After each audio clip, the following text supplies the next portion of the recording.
Hi, my name is Rose Razavi and my topic is gender and science. In a time where women have voting rights and have nearly equal pay as men, it is hard to believe that gender inequality is still prevalent in American society.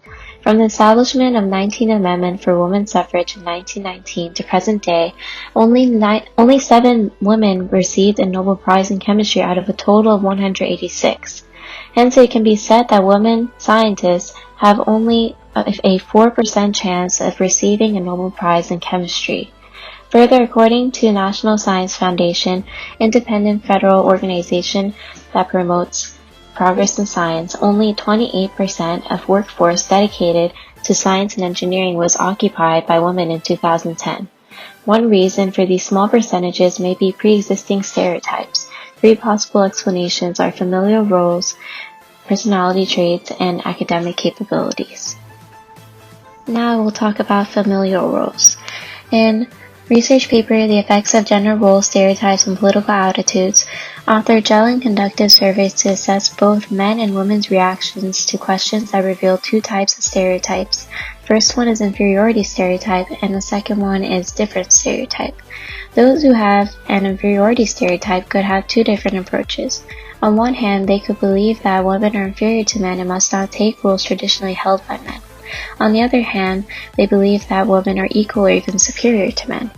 Those who have a different stereotype either believe or do not believe that women need to engage in their traditional roles because they naturally or biologically have traits including nurturing, selflessness, and empathy because of their capacity to bear and nurture children. However, they do not believe that one gender is superior to the other. Next, I'll talk about personality traits.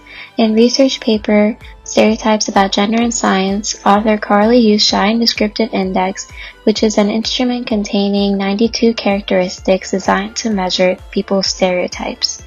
Results of studies using the Shine Index show that traits of average men are seen as more similar to a successful leader than that of an average woman.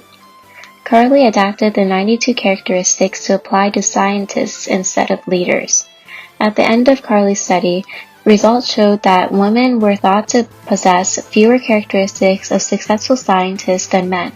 Women are perceived to have more characteristics in the communion than the agency scale, which contrasts with that of successful scientists.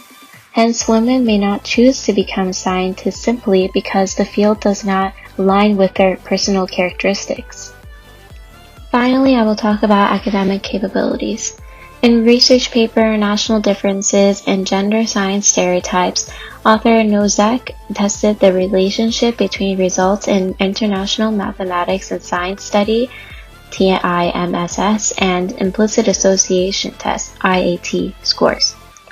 Nozek repeated TIMSS guidelines for conducting standardized exams of math and science achievement among representative samples of 8th graders in 34 countries. The mean science scores of each country was 516 for boys and 506 for girls. Therefore, boys did significantly better on science exams and can be concluded from these results to have a comparative advantage in science than girls.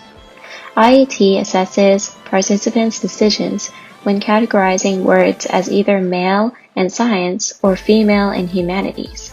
After conducting over 500,000 tests in 17 languages, greater than 70% of men and women tended to associate men with science than the opposite. However, the correlation coefficient R equals 0.22 showed a weak relationship. Therefore, Nozek indicated that results vary greatly across countries, indicating that differences in culture may have influenced variation. Despite conducting multiple regressions in which outliers were removed for comparison, there was still a strong positive correlation at 95% confidence between male advantage in TIMSS scores and implicit stereotype that males are associated with science and females are associated with liberal arts. In summary, all 3 papers showed that people perceive women in traditional roles or occupations that suit stereotypical feminine personalities. Working women, a category of women surveyed in the first study, even leaned towards different stereotypes, believing that women were biologically more suited to motherly roles. Based on results in the first study, it seems that different stereotype is still present in our society. Further, a second study showed that women themselves believe that their personalities are not suited for occupations in the sciences. They lean more towards the humanities. Hence, it appears that women who believe in different stereotype also believe that they have personality traits associated with women, traditionally. Furthermore, results from third study showed that women tend to not do as well academically in sciences compared to men. Therefore, the combination of belief in different stereotype, personality traits associated with women, and academic capabilities influence many women to not choose a career in the sciences. And these are my references. Thanks for watching!